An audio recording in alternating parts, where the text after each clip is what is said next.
Hey, welcome to another edition of Business Confidential. I'm your host, Matthew Dykes from Guerilla Media. We've got an action-packed show today. I'm really excited to get to it. We have the superhero doctor in the house, Mark Maynard, and he is with Dr. Kool. And we're going to have a little discussion because we live in Southwest Florida, and Southwest Florida is hot. And if you've been outside over the last week, and didn't burst into flames, you're one of the lucky ones. But the weather has absolutely turned. It was 90 degrees coming in and about 95% humidity. So we're going to take some time. We're going to talk to Mark about some do's, some don'ts. We're going to find out a lot about his story and how he came to be the doctor. And so, Mark, welcome to the show.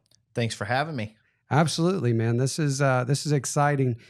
So, Mark, when you started out in this business, the best question is, how did you come to this business? Well, it's an interesting situation. I had moved to Key West. My parents had moved there in a situation that they were in, and they needed to leave South Carolina, so they moved to Key West in a hurry, and they were down there, and my mom had turned ill. I had gotten a phone call that said my mom wasn't going to make it through the night. And so back then I didn't drive, didn't have a car, because I was blind in one eye, still am, but I didn't drive at the time because nobody thought I could, and I didn't have much faith in myself either. So I jumped on the first Greyhound bus to Key West. And when I got there, the doctors had saved her, in fact, and her intestines had ruptured and it contaminated her whole body. Oh, wow. And it was pretty intense. But so when I got to Key West, when I got off the Greyhound bus, I looked around and I went, I'm moving here. This is beautiful. Sure. Literally a week before in South Carolina, we had snow. And I was like, this is nuts. This is gorgeous. I don't know why I didn't know this existed. And so I went to the hospital and seen my mom. My dad had picked me up and me and my ex-wife up, and we had went down and got to the hospital, and just everything was just beautiful there. And when I got to the hospital, I told my mom, I says, Ma, don't worry. I'm going to move down here, so we'll be closer to you.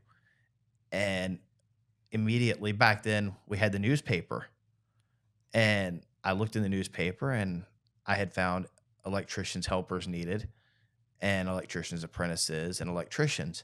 So that's what I did in South Carolina. So I started thumbing through the newspaper, and there was a big ad in there. And I said, I'm calling them. It was 7:00 at night. I called the gentleman on a Friday, and he says, come see me tomorrow morning. So I walked to the job site, and when I got there, I couldn't believe everything. Even my walk was just so beautiful down there. So he said, what brings you here? And I told him everything. And I says, I need a job. And he says, well, I'm looking for helpers. He says, that's what you were in South Carolina. I'll put you there and see where you're at. So I started wiring houses, and then before you knew it, I was ahead of the electricians, and they had me backtracking and doing what the electricians were doing to help them catch up. I was running my own team. And after about 30 days of that, I started looking for more money. I'm doing what they're doing, and I'm doing it just as good, if not better. And they told me it really wasn't in the cards for me. So I'm like, all right, I'll flow with this for now. Later that day, all that could happen was this guy pulls up, and he lived on the shrimp dock in the apartment next door to us. We lived in a floating house. And he says, hey, guy, you want a job? I said, doing what? He said, air conditioning. I says, you know what? I've never thought of it. What's it pay? He says, I don't know, guy. We'll hook you up with the boss. And so went and talked to the boss the next morning. I called into my job to go talk to the boss. And when I talked to him, he offered me $3 an hour more than I was making. Nice. I was like, what? That's a no-brainer right there. Yeah, absolutely. So I gave him my 2-week notice. And when I gave him my 2-week notice, they said, don't worry about a 2-week notice. Just go ahead and go. I said, all right. But boy, little did I know, when you're a air conditioning helper, install helper in Florida, you're the do boy. You're the attic rat. It is a miserable job.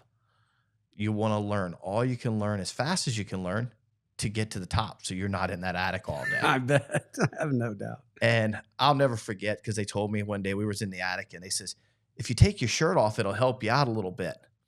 So I took my shirt off. Boy, I got covered in insulation. Oh, yeah. That was the dumbest thing I could have ever done. You don't think about it at the time, but when you think back, you're like, man, they tricked me. Yeah, that was a little hazing going on definitely there. But you know what? I loved what I was doing. I loved the end result of what was happening with getting houses ducted. In Key West, there's a lot of properties that never had air conditioning. Right. They have that old Dade County pine ceiling. It's not as simple as it is here to just cut the drywall to put a square, to put the box in. When you're cutting a hole, it can take some time because it's hard wood. So you spend a lot of time up in that attic. But I learned a lot fast, and I progressed very fast. And it was fun.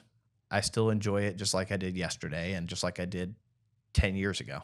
Yeah, that's the important thing, is still having that passion after years and years of doing it. And what people don't understand, I think a lot of times, we work with some of the kids at the school, Lorenzo Walker, doing the HVAC program.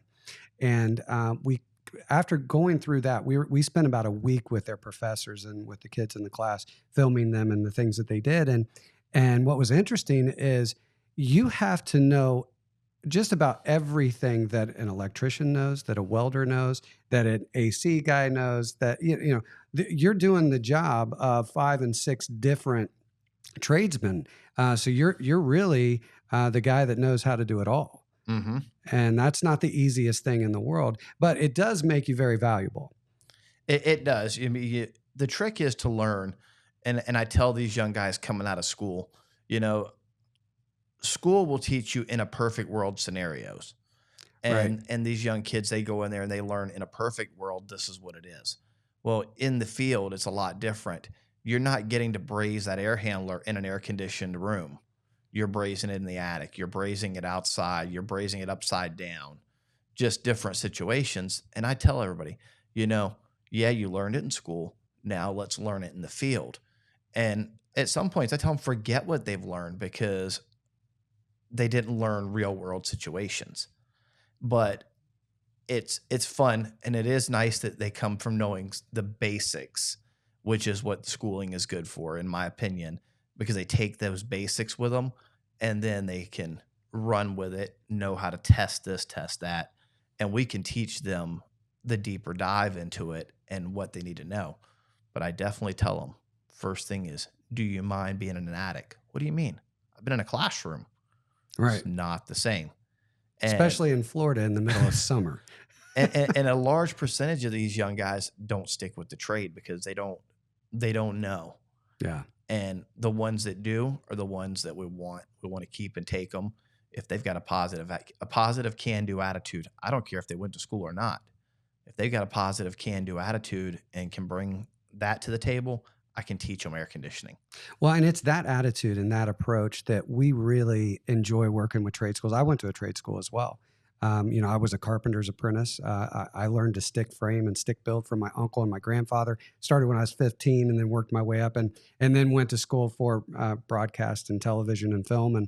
And so I love the fact that now it seems that the trades are making a comeback, and we really want to encourage people to go out. Yes. And I don't care what age you're at, you can always learn a new skill. And learning a trade here in Florida, one of the best trades to learn is everybody needs to find some shade so they can cool off. Period. Yes, 100%. And you say learning a new trade and it's definitely a tough thing because we've seen times where we're hiring field guys and we'll get a guy that worked at the Nike or the Foot Locker. And yeah, I used to back in the day kind of chuckle a little bit and they don't know what they're getting into.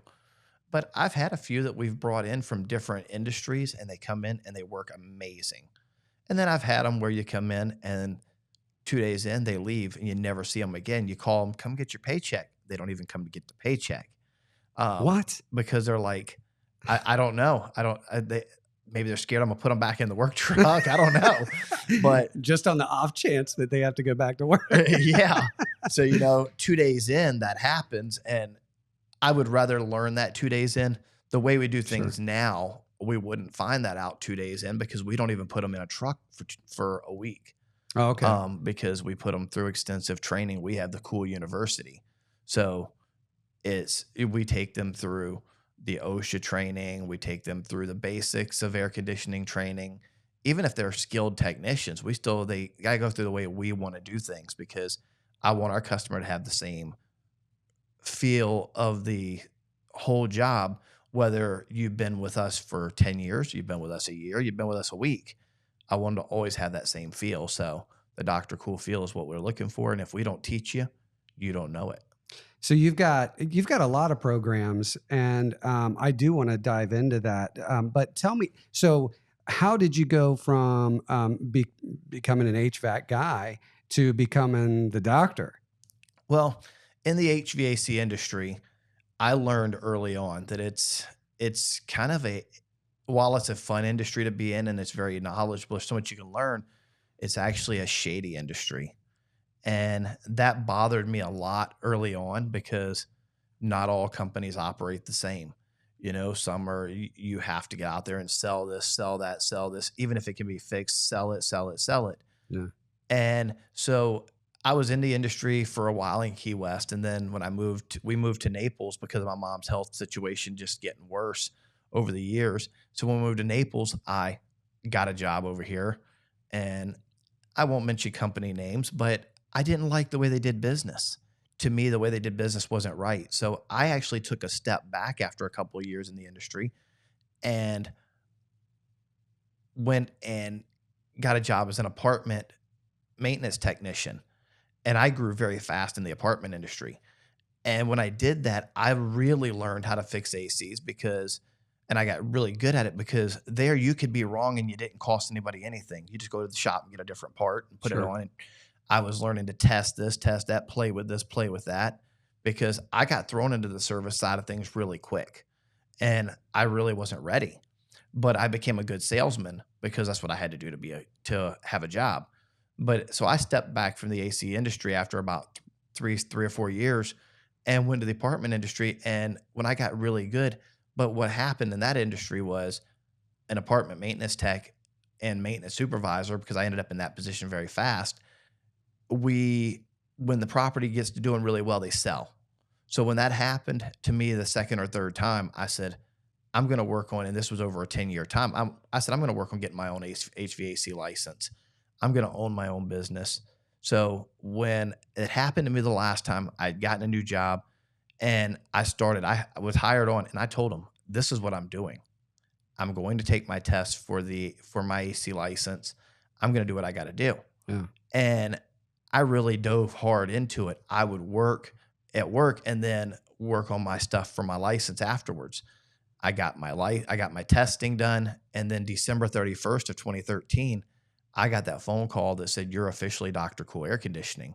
I was so excited. I was under a sink when that happened that I jumped out from under that sink and ran to the office, forgot my golf cart, and told the property manager, I says, you got a 90-day notice.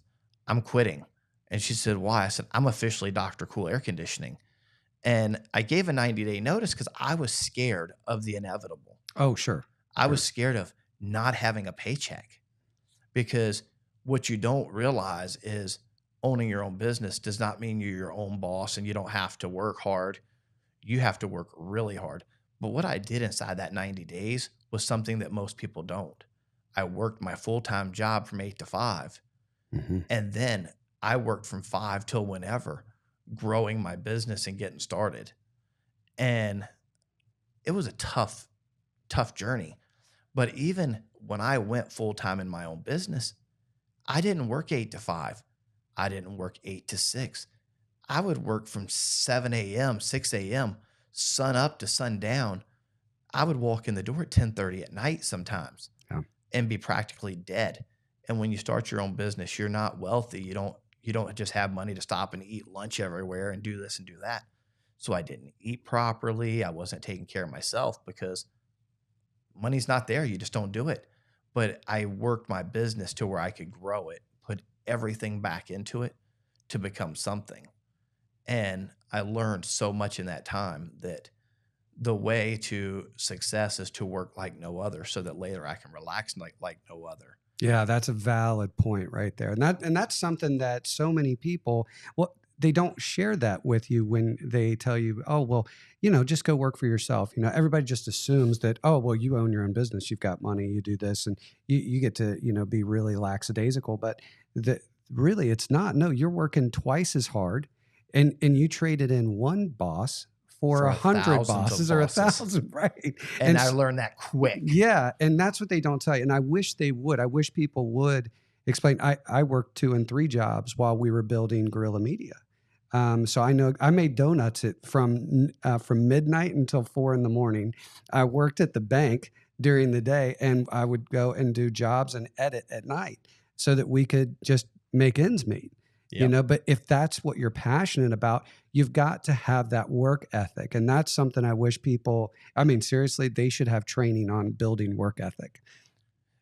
But the problem is work ethic's not something you can train. It's Yeah, something that has to be, it yeah, comes natural. But the other side of that coin is too, is that owning your own business is not for everyone. right, I see it, we're seeing it more and more now that guys that have worked for other companies are popping up overnight.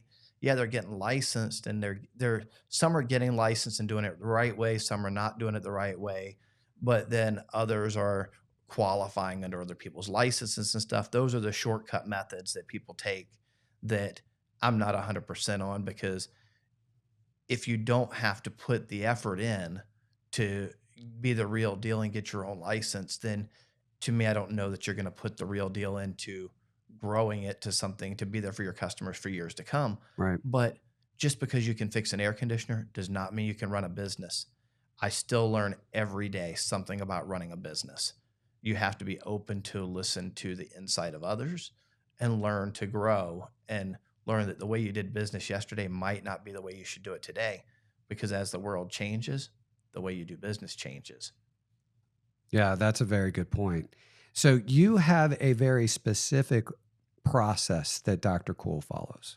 We do. And that sets you guys, that's one of the things. I mean, you've got a lot of things that set you guys apart. Why don't you share a little bit with me about what's that process like and what sets you guys apart in your industry?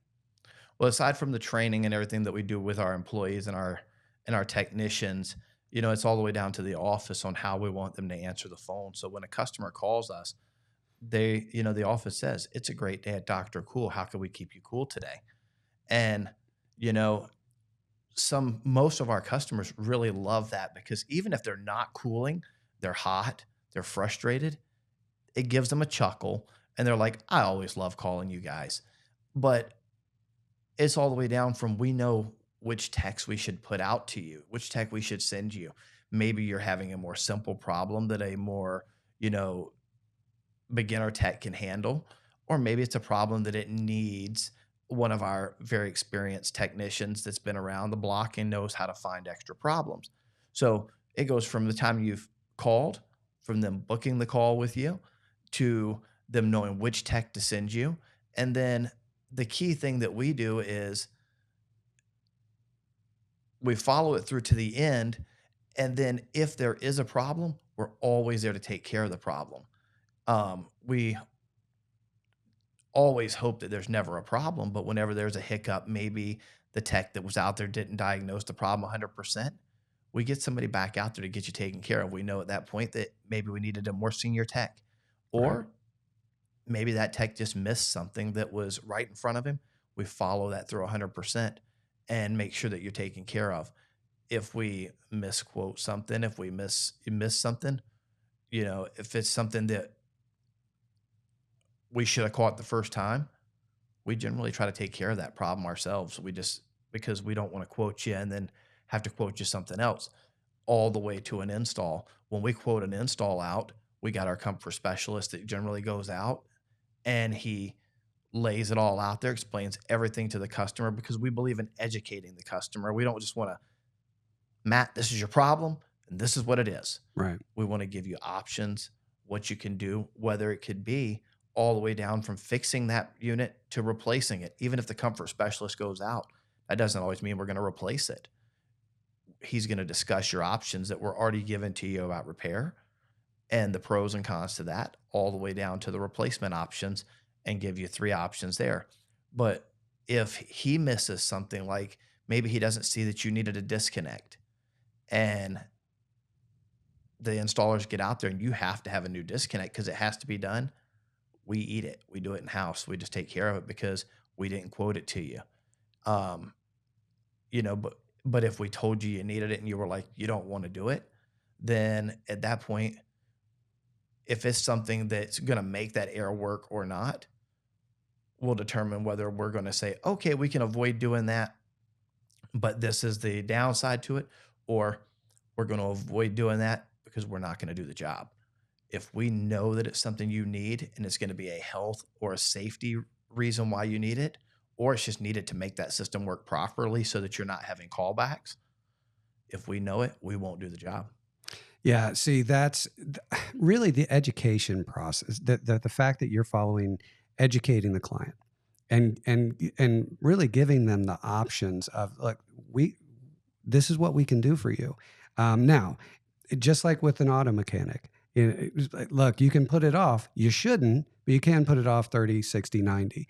But I think it speaks volumes that you'll walk away from a job if it's not going to be done properly because you don't want your name on that.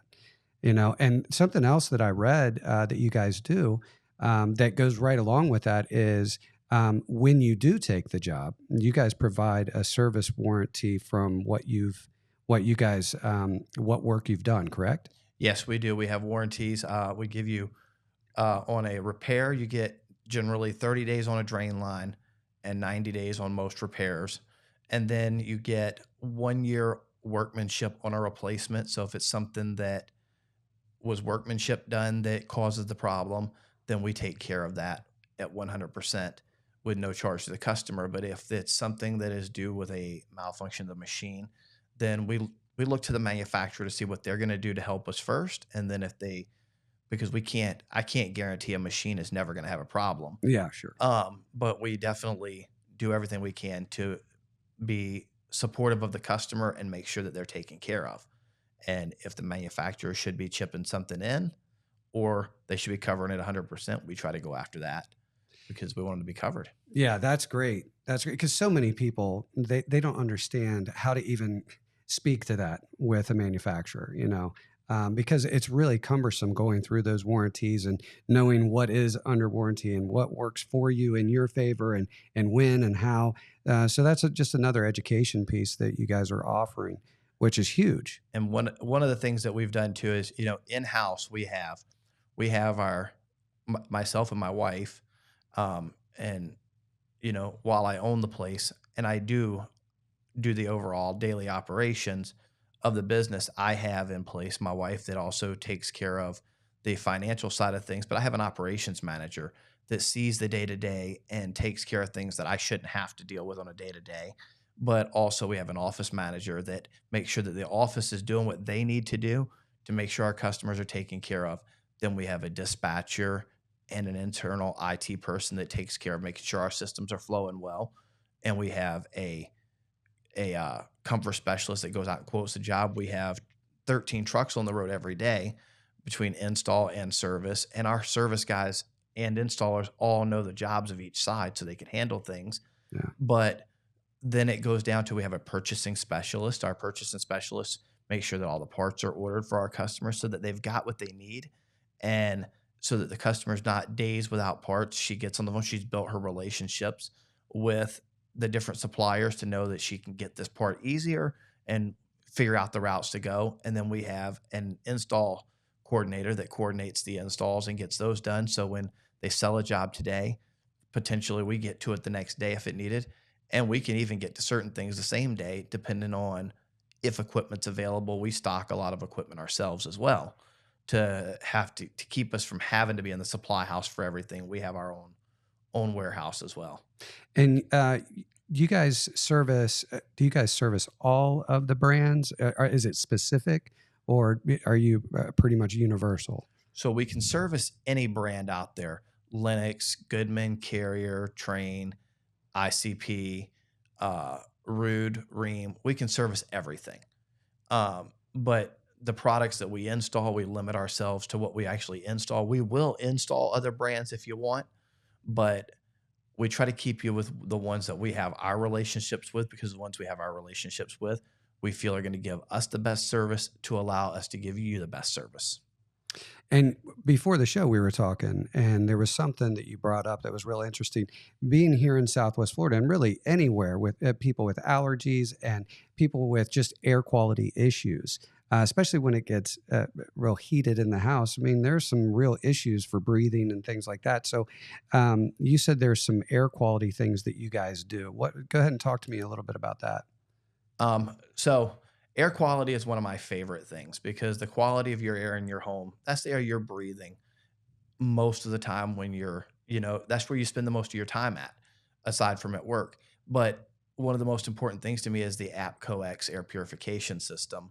It's one of my favorite, um, because it kills molds, allergens, bacteria, viruses, VOCs. And I joke and say it says on the box it even kills coronavirus, but I don't promise that to nobody, because they're not calling Morgan and Morgan on me. Yeah, But that's a good and point. I get that same reaction from everyone I say that to.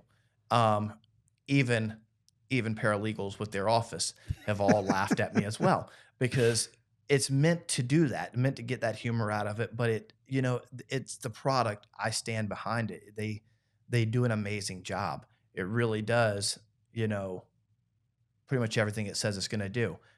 Um, I suffer from major allergies. I couldn't breathe in my own home when I bought the house. So when we put our new AC in, we was during the prime of COVID, so we couldn't get the lights and the systems because they weren't available as fast as we wanted. As soon as I got a call said it was available, I went and picked them up, and I went and put one in my house first, because I know and I believe in what it does. I'm allergic to everything: dogs, cats, birds, and I have 4 dogs and a bird. And they give me a run for my money as far as the air in my house. So without that system, it was rough on me. When I put it in, within days, my breathing had increased, it gotten better. I was happier and felt better. So I tell everybody, everyone in Southwest Florida should have an AppCoX system or something comparable, because it's important to you.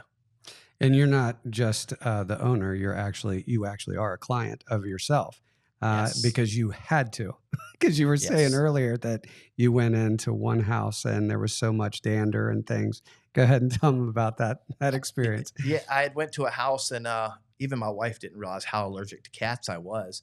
Um, and I went to a house and they had cats, and they kept the litter box right by the AC, which I don't recommend anybody doing. But when I plucked the filter out of the AC, a plume of dust came up, and then I realized the cat litter box was sitting there too. And within minutes, my eyes were about swollen shut, and I told the customer, I says, I don't recommend you keeping that there, but you also, you need to look at this system as well. And we didn't end up doing his system because he went a different route, but I definitely hope he went with the APCO system or something comparable to help with the air quality in his home, because I highly believe in what it does. What's something that everybody out there should be doing once a month, once every quarter, every 6 months? What's something out there that they can be doing to protect their air quality and to make sure that their maintenance is upkept, or what's best for their HVAC system? So one of the best things that a homeowner or a business owner can do for their air conditioner in their home or place of business is changing the filters monthly. If you have a basic filter system, and speaking a 1 or 2 inch filter, I don't recommend spending money on a quality filter. Buy a basic MERV 8 filter and pleated filter at that, and just change it monthly. Um, if you notice it's getting dirty faster, maybe you need to change it a little more often. A house that's got pets in it or kids in it, or a business where the doors are open and closed a lot, they may have to change it a little more often. But generally, you can get by with once a month. Don't spend the money on a quality filter, because heavier filters restrict airflow. Restrict the airflow, you slow down the drain lines, many things that you do that can cause more problems with the air conditioner. And the idea is for us to be able to come every 6 months to take care of your maintenance for you, and then be able to take care of the major problems that you have down the road, versus a drain line every 3 months because you're putting too heavy of a filter or you're not changing it. So I say go quantity over quality, because When you do it every month, I say pick a day that you do something the same every month, whether it's you write checks for your bills, you write that mortgage, or maybe you go grocery shopping or something you do one day a month that you do it around the same day so that you keep it in a routine because when you keep it routine, it becomes, habit. I'm the worst with that. The day I remember to change my filters is when I walk in, I'm like, oh crap, it's hot in here. Something must be not right Hmm. because I'm so worried about fixing everybody else's air conditioners and taking care of their stuff that I sometimes tend to not take care of my own. They say the shoemaker has the kids with the holy shoes. That's right. It happens. Mechanic has a broken car because he doesn't take care of his own. We tend to be taking care of everybody else. The other thing you can do is when you're out cutting the lawn, if you cut your own lawn, take that water hose and rinse off that condenser unit, rinse that grass off of there, rinse the dust off of it a little bit. That's going to help your air conditioner in the heat of the summer get better airflow. It's going to help it work better. Um, those are just things that you can primarily do um, that will take care of that system and help it. Never, never, never pour bleach in your drain lines. Bleach is one of the worst things you can use in a drain line because, for one, it messes with the plastics, but it also, when it washes back into that drain pan, it can corrode the bottoms of the coils. It can corrode them, cause more problems down the road. It causes problems with the float switches if it washes back into there. We don't want you to have problems that are unnecessary problems. If it can be avoided, we want to avoid it. We want to be there for you for your major problems, not little ones that can be avoided. Yeah, absolutely. Well, so that's your advice for the homeowner and how they can take care of their systems. As a business owner, what's one of the smartest moves that you've made for your business and its success? One of the biggest things we've done is making our customers priority, but also taking it off of their plate to have to remember to call for their maintenance. We send you, you'll get a via text and or email or both when you're 30 days from being due to re-sign for your Kool Club um, membership. So you get a heads up to let you know to give us a call. But also then when you get the second notice, we also get that notice. So my office is on top of it to call you to make sure that helps take it off the customer's hands of having to remember that we do it via email, text, and then a physical phone call. And doing that, like I say, customers don't need anything else to worry about. They've got enough with their day to day to remember whether it's time to call you for a maintenance. When we do that, that's the little things you can do that lets your customer know they're important to you. That's a great answer. So, where's the best place for people to go? Where would you like people to go to get in touch with you guys if they have questions, if they need help? You've got a new website coming out, right? We do have a new website coming out. It'll still be the same website domain as it's always been, drkoolac.com. That's drkoolac.com. But the website's being redone by a new company, Scorpion, and they're trade specific. So we're excited to see what they're going to do for us because being trade specific and they work hand in hand inside of our dispatch program to be able to help us with all that stuff as well. So our new website would be the place to go, the key place to find us, or you can call us, or they can go on Facebook and follow us on there. I highly recommend everybody follow us on there because we put a lot of good content on there to help customers be able to keep themselves out of the water and out of the heat. Fantastic. Well, Mark, I really appreciate you taking time to hang out with us here on Business Confidential today. That's our show today, guys. Thanks so much for joining us. I'm Matthew Dykes with Guerilla Media. You can check out Business Confidential now on Spotify. We're really excited about that. We finally got that figured out, how to get everything approved and up there. So make sure you go on Spotify and give us a follow. And make sure you go Facebook and on our website and hit the like and share this with everybody. We're here to be a platform for businesses to talk about who they are, what they do, why they do it, and why people should care about that. So he's Mark, I'm Matt, and this is Business Confidential. You guys have a great day, and we'll talk to you soon. Temperature running high, call the doctor. There you go.